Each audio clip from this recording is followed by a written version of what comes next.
Hello there, folks. I'm Halo, and I'm here with my friend Seek, Hello, hello. and this is our Aurabot guide for Path of Exile, the Forbidden Sanctum League 3.20. So, we have updated our Aurabot build for 3.20. We've made lots of general improvements from the lowest leveling tree to up at high level. There's lots of small improvements just sprinkled in. We've covered all of the questions that people have asked regularly, all the frequently asked questions that were asked in the comments, asked in the Discord server from the last Aurabot guide. We've tried to just answer all of those here and expand upon them.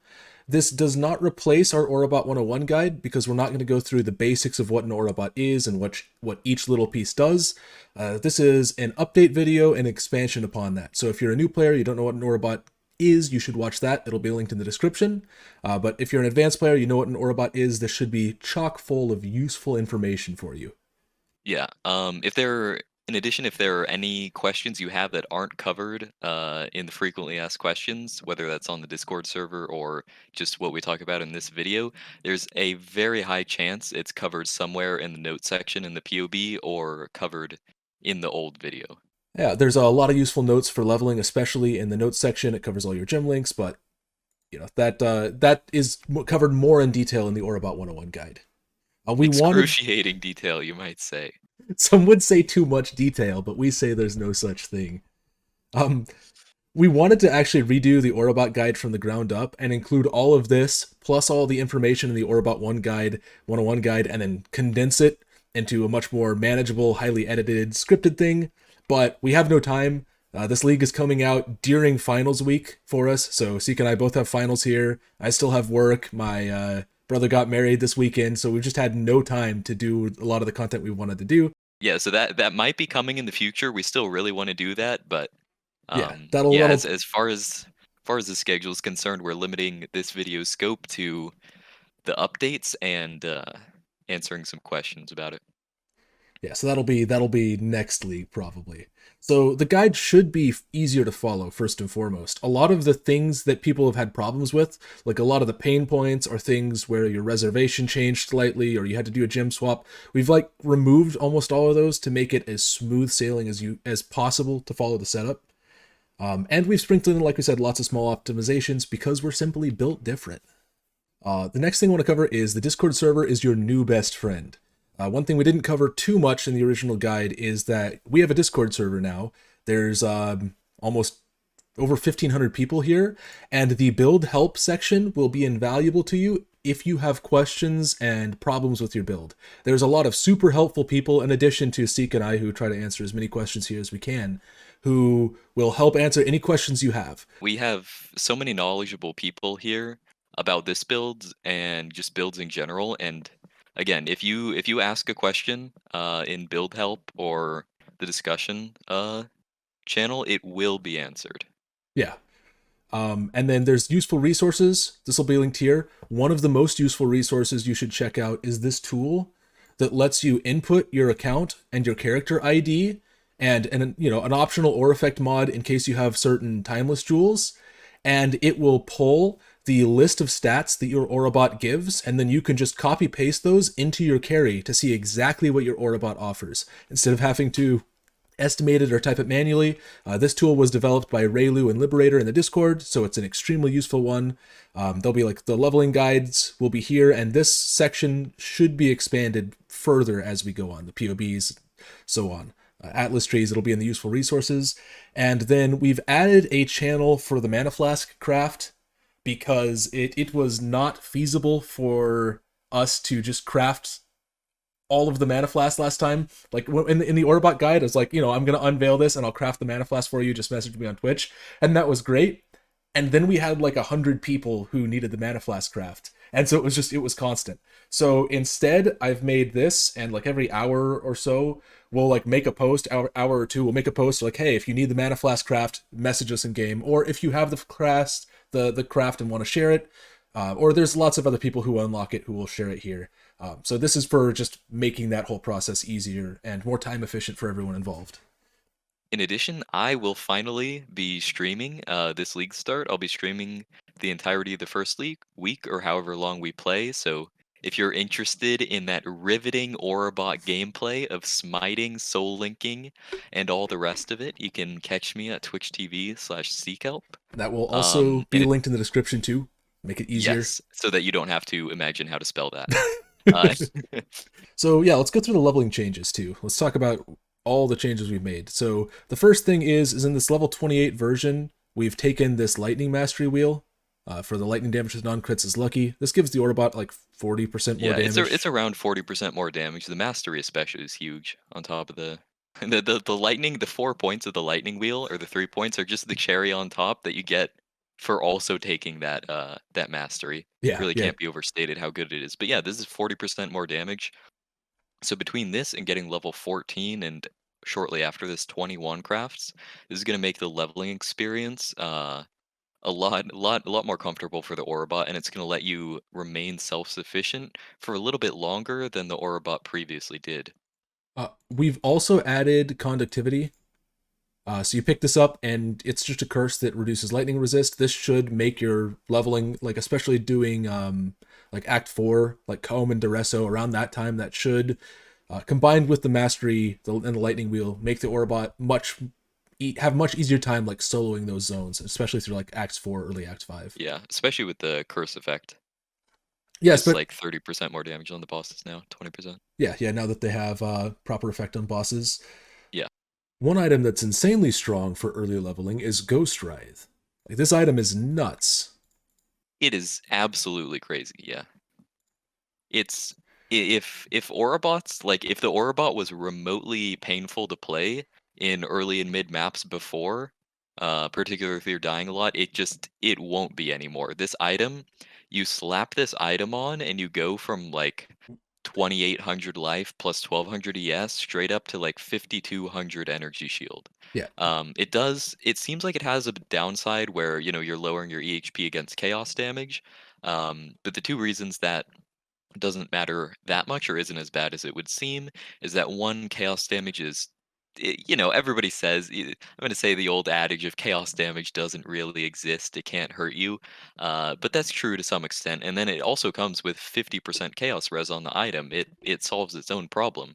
So in certain situations you can equip this thing and end up with the exact same EHP against chaos damage as you had before putting it on, and then you've just got like 40% more HP. and I believe if you have like 25% Chaos Res, and then you add a Ghost Writhe, it actually increases your effective hit points against Chaos Res. Yeah, if you go Um, up to 75, it just makes you tankier in every way. One It's a thing one alch item too. You can spend a chaos or two to get like really good rolls on it. you But can it drops. It's like a tabula. It drops straight from Act 1, so you should be able to find this for really cheap. one thing you can do if you're actually worried about it is you can take this Chaos damage does not bypass energy shield, like the 30%, and that'll increase your Chaos. That'll increase your tankiness against Chaos damage even further. But we don't think it'll be that big of an issue. But it's an option there if you're interested or really want it. Yeah. So those are the leveling changes as far as actual itemization is concerned. But as for the POB and for extending in-game a little bit, we have organized and redone all of the socket colors in the POB. So not only are there gems organized, Halo went through and organized them all by both by item slots. So you'll have at the top, you'll have the helmet first, all the gems that are linked in the helmet, even if they're different setups, we'll put the helmet first, then the body armor, the gloves, etc. Makes it a little bit easier to navigate when you're swapping between the skills and the items tab so much.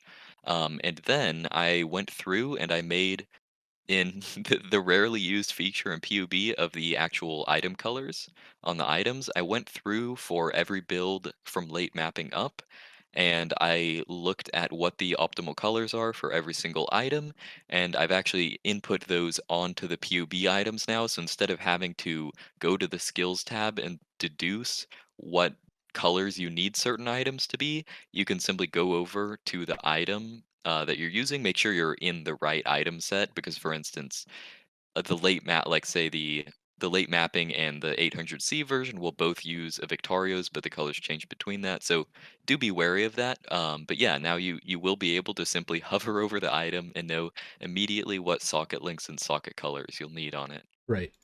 By default, all of the items are linked between them, and the only time something is not linked is when you really don't want it to be linked because it might brick an aura interaction or something. Also, the body armors aren't linked if they don't need to be because that's Yeah. 1600 fusings.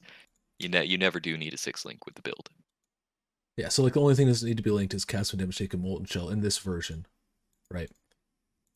But yeah, that should make the socket coloring on gear a lot easier because you can just start Yeah, getting pieces of gear together without worrying about having to recolor everything later. You can just be like, oh, I'm getting Sintrek. I need blue, blue, green, green. And right. and then makes it very, very simple. It should be. And I also went through and further optimized the socket colors themselves. I've changed them up a little bit because last league we had a few items at a few levels of investment that required 4 off color, and the reason we allowed that through into the last guide is because we thought that harvest recolor rare or recolor rare harvest Yeah, recoloring non-type of to type. sockets would exist, like non green socket to green socket, like Halo said. Yeah, and it just doesn't exist anymore. Like about 2/3 of harvest. So Rest in peace, yeah, Harvest. so I've refactored all the socket colors so that now the worst coloration that you'll need is 3 off colors, which is Yeah, you can just that's craft it doable on the with bench. 120 125 chromes on the crafting bench, Yeah. which is a lot better,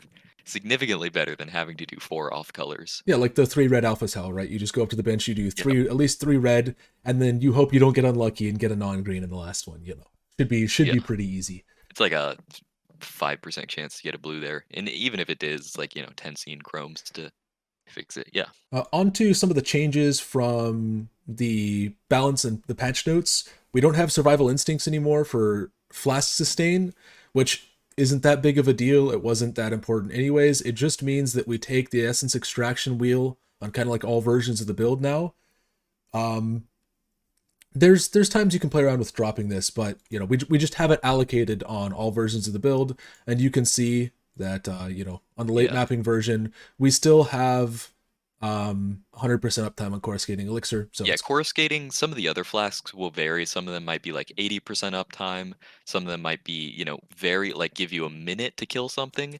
But coruscating will always have 100% uptime in all of the builds. You don't have to.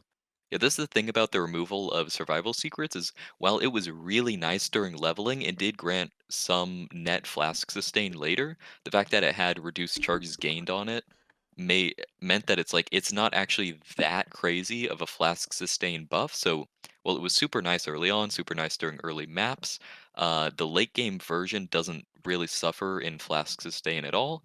And in fact, you can have 100% uptime on coruscating without ever needing to worry about getting flask mods on your belt or anything like that. yeah, so it's not that big of a deal. A lot of people were worried it was going to be a huge change, but it ends up not mattering much. Let's see, what are the other changes? Conqueror's efficiency and potency are dead. This also doesn't really matter. We took them all leveling because they were free, but they were never really the Yeah. best options. You'd only ever use them to reach like a super niche breakpoint, and we don't really need to do that in the versions we've made now because we've accounted for all that, and it still works out just fine. So again, it's not a big deal. We just don't take jewel sockets early while leveling now, because you don't have if you Yeah, have it, it, Conqueror's it efficiency feels and bad not to potency, use them, but yeah, if you have those jewels, it's worth spending like 1 point each on these jewel sockets just to pick them up to use them. But if you don't have them, it's not a big deal. Just path elsewhere. If you find a good jewel from one of those meaningful quest rewards that has a higher chance of mattering to your build, you can use it here. Let's yeah. see. Energy from Within is a corruption only So jewel now, so this might not be obtainable. I don't expect it to be really expensive, yeah, but it'll even be obtainable, but it might just exceed the threshold of like 10 to 15 chaos where you might not want to spend money on it anymore. yeah, it's probably worth it up to like I don't know 20 chaos, somewhere in there. It depends on how Something much. around that, yeah. If it's more than that, then you can just use a normal jewel, and it's not that big of a deal. So that's it as far as the things that pertain to leveling. Um, One of the things that has changed that I think people will be quite happy with is that in the Endgame, on the 2000, I'm jumping ahead a little bit here, but on the 2000C version, previously you had to use a bismuth flask with an enkindling orb on it, which meant that you couldn't. One, it wouldn't have 100% uptime, and two, it wouldn't refresh itself. Obviously, like we might have gotten used to with the other type of orb whose name escapes me. So you had to press it every so often, and you had to pay attention to when it was up to be able to use your divine blessing aura for free.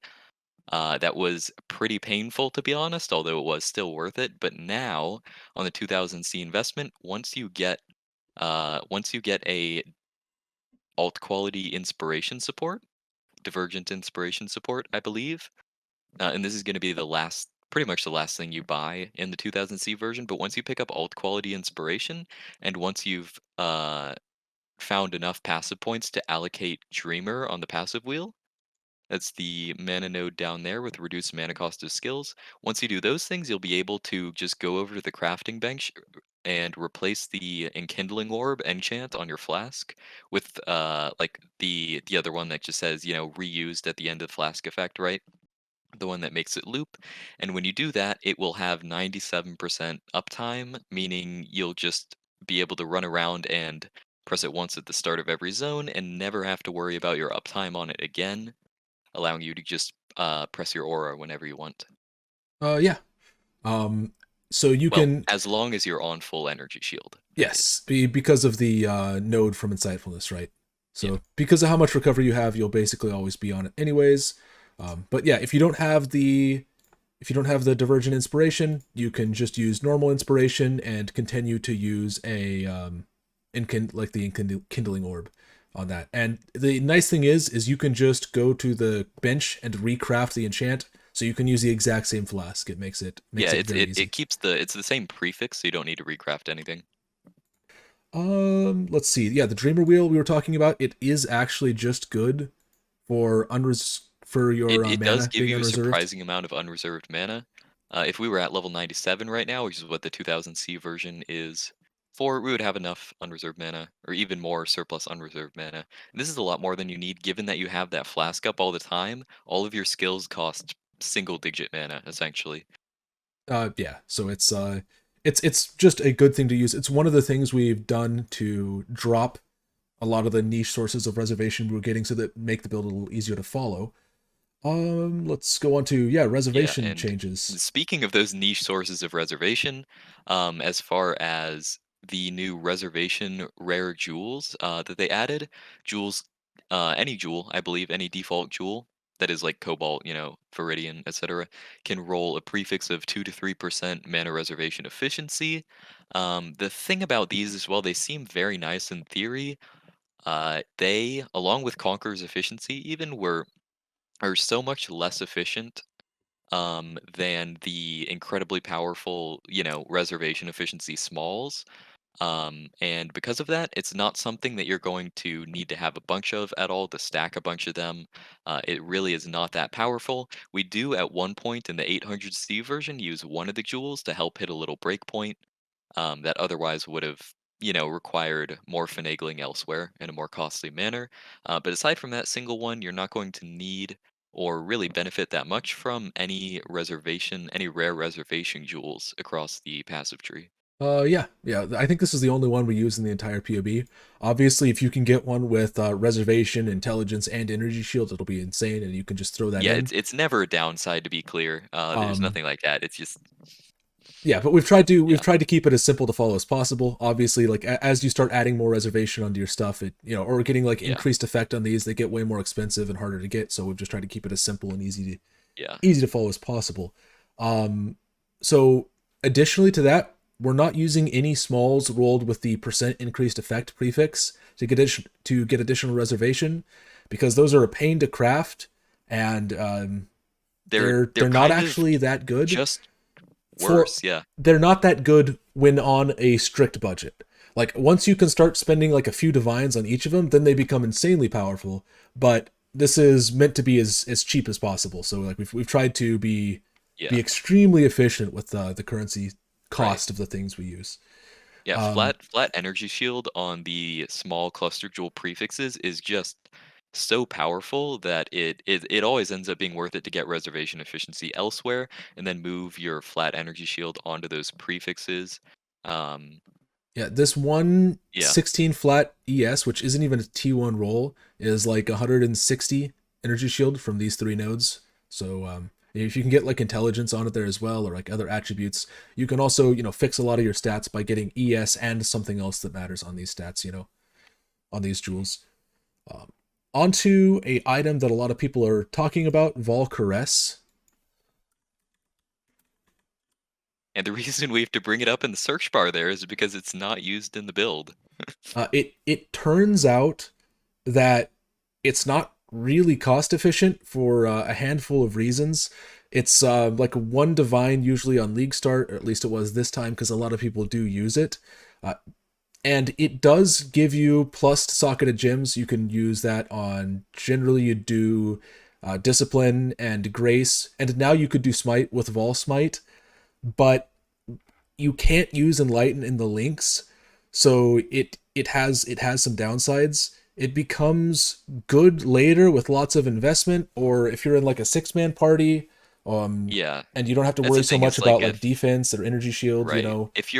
If you're in a six-man party as an Aurabot, you don't need to be quite so well-rounded, and you just really want all the aura effect, all the auras, and all of the Vol auras socketed in your Vaal Caress. Because again, this thing does happen opportunity cost. You lose spell suppress, you lose notably an enlighten. You have to kind of crangle your gem sockets. And so if you are in like heavy six-man parties doing really juicy content where you just want to give as much damage as possible, maybe you're able to afford to roll the Vol Lockout Sextant on your map, so you can just spam all of these Vol auras that you're using in the Vaal Caress, then absolutely go for it. But as far as being in a duo, its applications, in my opinion, are pretty much limited to once you've got a little bit more money. I think it becomes good once you have a +2 AoE or a +2 aura corruption on the Vaal Caress. And in addition to that, you would probably need a Phantasmal Vaal Smite to sock it into it to make it worth it to incorporate into the build. Yeah. And about Vol Smite, people are going to be asking, you want to use Vol Smite? The thing is, the level 30 Vol Smite from Sign of the Sin Eater is really, really good. Level 30 Smite is over 2.5 times better than level 20 Smite. So, that makes Vol Smite a lot worse. The other problem with Vol Smite is that we already have Vol Haste and Vol Discipline. Vol Haste just gives you move speed if you're mapping, and Vol Discipline gives you insane recovery if you're bossing. So you're kind of replacing those Vol skills with a different one. So is it going to be good? We don't have gym numbers yet, so we don't really know. But the thing is if you're an attack build, you already have insane amounts of flat damage from Smite plus Anger plus Wrath, and if you're a spell build, you have your base spell damage plus Smite base damage. So it's unless the numbers are absolutely insane early on, I don't think it'll be worth using over just Sign of the Sin Eater and other Vol auras. I mean, if you really wanted to, you could have Vol Smite as a second gem, but again, we're really starved for sockets. So, Sign of the Sin Eater at pretty much all budget levels is, I think, the best, or we think the best option. Yeah, absolutely. Before you have high or like before you start to exceed the 2000 C investment, it's just not quite gonna Volcrest isn't gonna quite make the cut. March of the Legion is another item that people use, like Corrupted, to get like +7 gem levels because it applies to aura effect. To auras, I'll pull it up here. March. So it gives +3 to 5 socketed aura gems. It does make them supported by divine blessing, but that doesn't affect smite. So it's a way to get smite levels. And so if you use a phantasmal smite, then it can be a really good thing to do. But again, March of the Legion has the problem of it's not a dex base, so you lose the spell suppress mastery. If you have a dexterity, what is it? If Yeah. your boots, helmet, and gloves have evasion. You also Um, lose that's the important one, but it's notably you also do lose the evasion energy shield mastery in the bottom right, by Ghost Dance, which is giving us like this thing is pretty crazy. Like just from using Sintrek, which have better energy shield to start than March of the Legion. When you take that mastery into account, you get an additional 200 ES off of it. And so it ends up being, like Halo said, it's just one of those things where it's potentially good in party play, although I think Skyforce are typically preferable in party play. And it's sort of a personal choice. If you really want that super juicy smite at any cost, even if it's not super efficient as far as like your HP pool and your defense, you can use it. But the reason we don't use it in this guide is because we want to make pretty much the generically strongest Aurabot possible for all content, Yeah. Yep. and it just doesn't quite fit in with that. And to that Fun end, item though. yeah, to that end, our 2000C investment version is drastically improved. It is so much better now. We've made so many changes to it. The first is that we're not using Unnatural Instinct anymore. So it turned out that that item was like 2 or 3 times as expensive as it used to be, and you used to need it for reaching the 2.4 aura effect breakpoint. This lets you go from 86% all res to 87 on the carry. So you need that 2.4 aura effect modifier.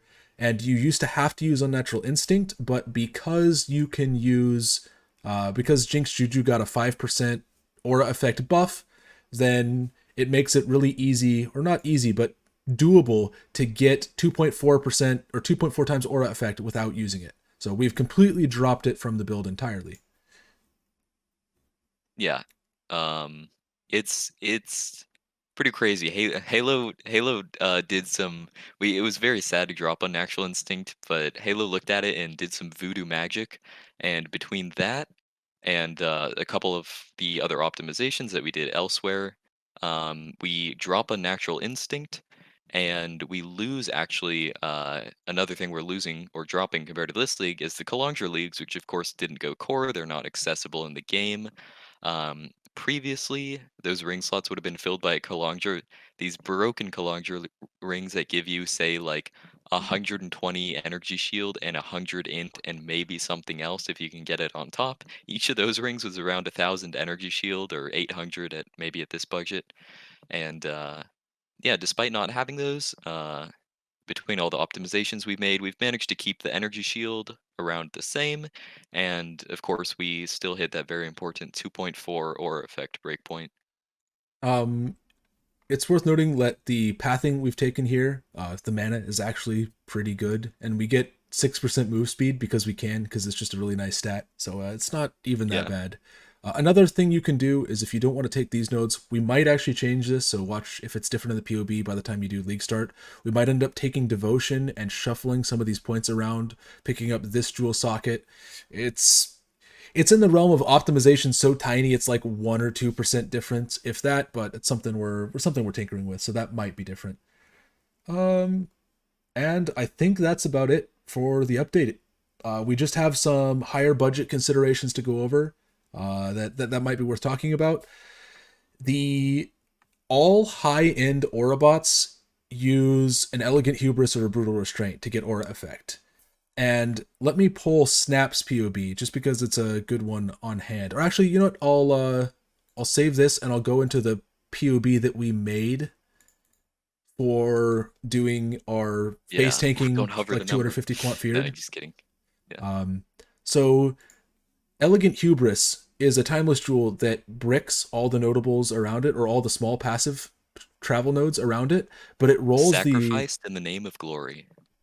sacrifice in the name of glory, but it adds 12% aura effect to some of the notables. So the problem with putting these in a guide is there are lots and lots of different seeds, and so if you put a single seed in the guide, it's not easy for people to just transition that into other elegant hubrises, because there's different locations, there's so many factors that go into it that it's really really easy to just completely mess that up and end up with a bricked character and a lot of wasted currency. So we've done what we can to make the best budget setup that we can, that you can do all the content in the game but without using one of these. Yeah, that's pretty much it. And at the lower end, don't worry about not having one of these. The difference, well, it's definitely stronger than it's stronger at higher investment for sure than a militant faith. It is not that much of a difference until you get to like higher investment levels. Yeah, the Militant Uh, Faith is still absolutely worth picking up at like early budget levels. It's just so simple. You slot it in, you make sure you don't break any notables. It's pretty easy. yeah. So I'm gonna be making a guide about these. that will describe how to use them, the considerations, different seeds, and more importantly, how to find and test the seeds yourself in PoB, how to compare that to trade site.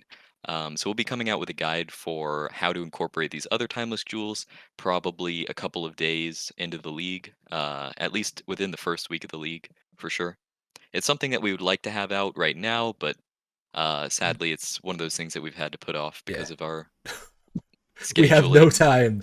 Why couldn't have GGG? We have less than no Why time. couldn't they release the league the week after finals happen? It would have been so Of much course, nicer. It would have don't solved they all know these when our specific problems. finals in America are? Come on. I They did move the last week up on us mean, too, or the last expansion as well. I feel like the first and second week of December are pretty universal for finals time. Like there's always Christmas break. Um, but I guess I don't know. Maybe people have finals in the second week or third week. Who I knows what don't they know. do in that weird Who land of New knows? Zealand? They have free healthcare. Oh, Okay. How do you get we 90? have more freedom or something. Don't question it. All right. How do you get 90% max resists? And the simple answer is on a budget you don't, but at super high investment you'll use an elegant hubris and you'll put a lot more effort into getting aura effect.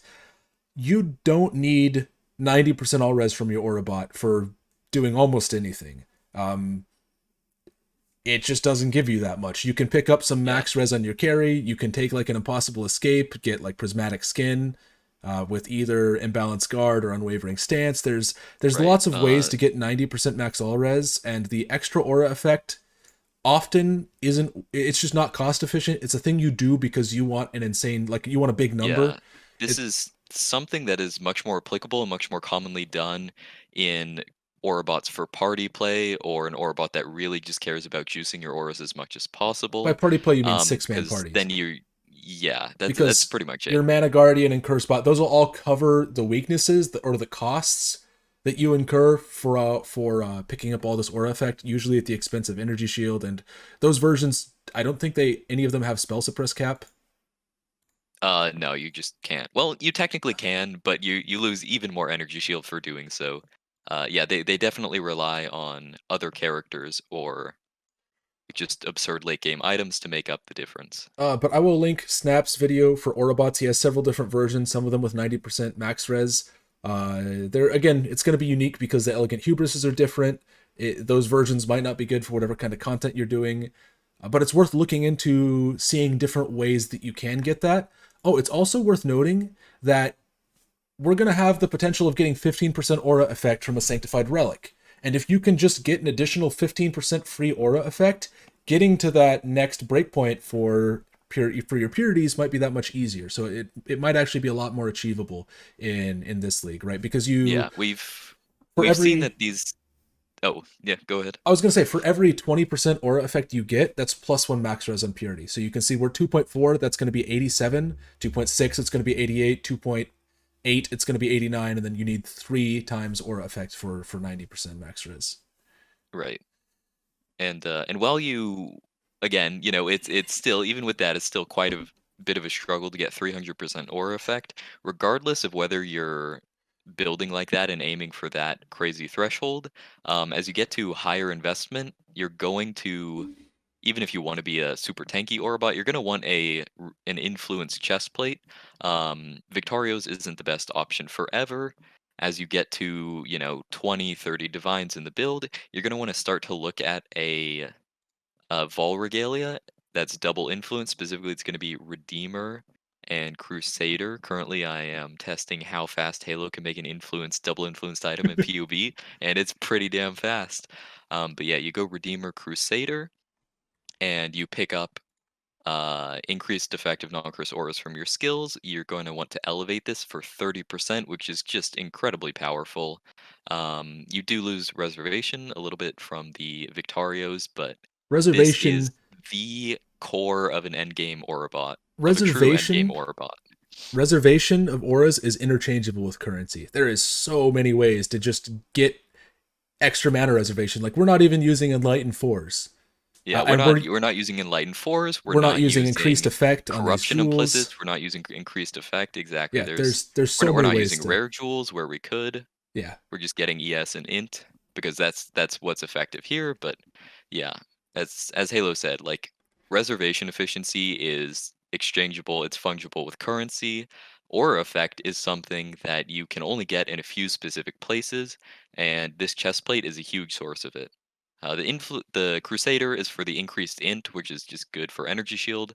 But the elevated increased intelligence gives you +1 to socketed int gems, which is gonna in your chest plate boost your wrath. It's gonna boost any other intelligence auras, and it's gonna boost your light. And so it's sort of a gets all three things that we care about there. It increases your ES, it fixes your reservation, and it boosts your auras. PoB doesn't actually show the elevated tier on this, but it's there, I promise. Let's see. What else do we have? Oh, Forbidden Flame and Flesh. We talked about it a bit in the last one. The problem is they were like 4, 5, 6 divines for the cheapest one in the, on League Yeah, Start when I looked. As always, you can get Pathfinder, Champion, Guardian, or Necromancer. They're all viable options. You can drop Pathfinder sometimes if you just are killing things fast and you don't care that much about the flask effect because you're just going to kill things and get kills that way. It's a little risky to do, but it's something that we do sometimes. yeah. If Or you're, it's never, it's pretty hard to do in bossing, but it's something that if you have a lot of currency and you're in mapping and killing stuff quickly, you can experiment with that. And if you can manage to drop it, which is a little dangerous again, but if you can manage to drop that, then you can pick up Necromancer, which gives you an absolutely absurd amount of attack and cast speed, anywhere between 70% to like 100%, depending. Well, 100's yeah, a little high, but depending on your aura effect. somewhere around that, depending on your investment, attack and cast speed. And then you can if you want additional tankiness after doing that, and you're at this budget level, you can pick up, use Forbidden Flame and Flesh to pick up Guardian. It's maybe not quite as powerful defensively as the Necro is offensively. It's hard to beat that, but the pure physical damage reduction that the Guardian grants to your auras really can't be understated. It's really Remember that nice. 1% scales. It's granted to each of your auras, so it's multiplied by the number of auras you have on your allies. That includes Smite, for instance, and it is multiplied by your aura effect. Anything that says your aura's grant is going to be affected by aura effect. So you pick this up and you get like 24 to 30, mid 30s% pure physical damage reduction, which not only is sort of a solution to fizz hits, but also it makes your armor that much more effective. Yeah, because In addition, it gives you your party. It allows your party to share charges between each other, which is really nice to just pick up endurance charges. For instance, on anybody who doesn't have them, as long as one person in your party is generating them. yeah, it's very nice. Um, but yeah, also with chaos inoculation, it becomes really easy. You don't have to make a choice. You just don't need Pathfinder anymore. But that's only viable at like really much higher budgets because you lose the ability to reserve stuff on your life, which really sucks because mana reservation gets increasingly expensive the more of it you try to get. So it's not really viable for any kind of budget setup. But you definitely can do it. Yeah, Eternal Struggle is also worth using. It can be the best in slot Aurabot Amulet in many cases. If you get a 16% aura effect one with a good second implicit, it can be usable, especially over Jinx Juju. yeah. If you get to a point where you have a lot of currency to fix your other problems, such as getting a little bit of chaos res on clusters, or maybe you're even CI at this point, that's very late on. But yeah, an eternal struggle just gives you it gives you 1% more aura effect than Juju. It used to give 6% more, which made it somewhat irreplaceable. Um, but yeah, it's once you got a little bit more currency into the build, you can start looking for one of those. The attributes and Notably, global it comes with the defense. attributes, which are pretty crazy. Like it instantly fixes essentially any strength requirements you might have, as long as you have any strength elsewhere in your gear. Gives you int, and it gives you 15% increased global defenses, which is pretty crazy. It's a little bit of higher budget option, but it's eventually going to give you a lot more power than a Jinx Juju would.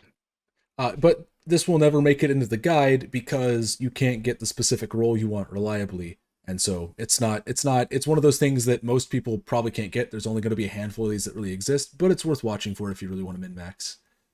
Yeah. What else do we have? Aegis I slash mean, if you melding. on the amulet real quick, if you want a more generic option, obviously, uh, Ashes is incredibly good. It this item has never been nerfed somehow.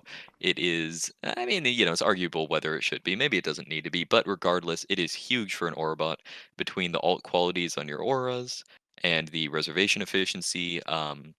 Unless you're aiming for a really high, you're building a certain way and you're aiming for a really high aura effect threshold on a super endgame version, the fact that this has reservation efficiency as opposed to aura effect is not really a downside. Early on, it frees up so much reservation, and your auras might be have slightly less aura effect, but it does give you so much between alt quality auras like Divergent Determination, Phantasmal Smite. This is really a really good like general powerhouse of an amulet. You can immediately put this thing on and It's just feel good so about it. expensive. Yeah. Yeah, but Yeah, it's used in a lot of it higher is end more Orbot expensive setups. than our entire high-end build by multiple times. Pretty much.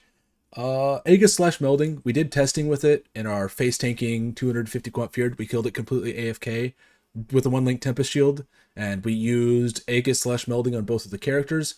It's got a lot of upside, and I think there's a lot of merit to using it without Mage Bloods, with like 50 to 60 Divines investment on each character.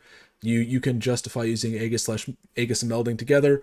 It frees up because you don't have to run Purity of Fire and you don't have to run Purity of Lightning because you just use Purity of Ice, so it saves up reservation there. And at lower investment levels, you can also just drop Grace entirely, so you can just run 3 less auras and be okay having like 80k armor with Aegis. That's still more than enough for it to be just an insanely good item. But a lot of times for those versions you're going to be using you're going to be using an elegant hubris, which means that you can't put out a specific tree for it very easily, or if you did, it would require a lot of effort. It's just, and you can only play with other people who have melding as well, who have melding and Aegis. So if you're swapping out your party members or if you're pugging at all, then that setup won't be as good. There's a lot of downsides there. We don't have a version in the PoB, but between this and the PoB that we put for our face tanking setup, you should have what you need to put it together if you're a more experienced player and want to give your own take on those items. If you want to take a sip of the immortality Yeah, from Aegis, it's like once you're one-shotting everything, right? Which you will do on just the 2000C setup, spending, you can just one-shot everything in the game if with our Spark character. Like, where do you go from there? How do you get more powerful than that? Sure, you can get a little more aura effect, right? And have, sure, maybe add malevolence for a little bit of skill duration that doesn't really matter that much. It's like, the only way you get meaningfully more powerful, in my opinion, is you just become immortal, and that's what Aegis Melding lets you do. So it's worth considering if you want to do that. And then Impossible Escape. Again, it's not in any of these PoBs because it's just an end game item, but there's a lot of uses for it. Some versions of the Aurabot you're not taking down here around the spell suppress much. Actually, no, this is what I did on the Spark character, but like an Impossible Escape for like Imbalanced Guard or Unwavering Stance for like Prismatic Scan, Soul of Steel. There's a lot of good ones to look for. Something like this, Precise Technique, gives you access to another spell suppress wheel, or there's lots of things to consider with that item, especially when you pair it with a Timeless Jewel. You can often like get a Timeless Jewel that adds notables in an area you can't reach, so you can use an Impossible Escape to get there. It's an item worth looking into. Something on the in-game budget, but I think that's about it. I think we've covered everything. This has gone much longer than than we thought it would. Yeah. So, anyways, thank you guys for watching. Like we said earlier, the Discord server is going to be very helpful to you. Seek and I will both be streaming the entirety of League Start, like 12 or 14 or 15 hours a day or something like that. So you can come watch us and ask us questions there. There'll be more follow-up guides. The Timeless Jewel guide is coming. The Templar Spark Carry or the Inquisitor should be coming out tomorrow. And then we also have a tornado shot setup we're working on. There won't be a proper guide for it, but I'll post the POB and some of my thoughts on how we're going to do that. and that is what we're actually going to be playing this time. Yes, we'll be The league Spark starting tornado character, shot. yeah, the Spark character is still absurdly broken. It's just pretty much the strongest carry you can possibly play with a duo. But we've done the bossing feared rush thing 2 or 3 leagues in a row. So we're looking for something a little bit different, and that's why we're going to be trying out this MF tornado shot build. So Yeah, so we'll see how it feels and it's see how the league mechanic feels yeah, in Sanctum. it's pretty unfinished, and we don't have time to do any testing because everything's been crazy. So Yeah, it's we'll be testing it on League yeah, Start. we'll be winging it. So if you're an advanced player and you like Tornado Shot, it might be worth giving that a try. I think that's it. We'll be making daily update videos so you can follow along like on the channel, like like highlights and stuff for each day that we play. So that should be fun. But yeah, catch you guys later. Thank you for watching, and best of luck. May the divines drop in your favor. That was a stupid outro. I need to come up with something better. Fuck. Like that was terrible. That was You know, actually it terrible. didn't even register in my mind that like the sentence didn't make that much sense until you called yourself out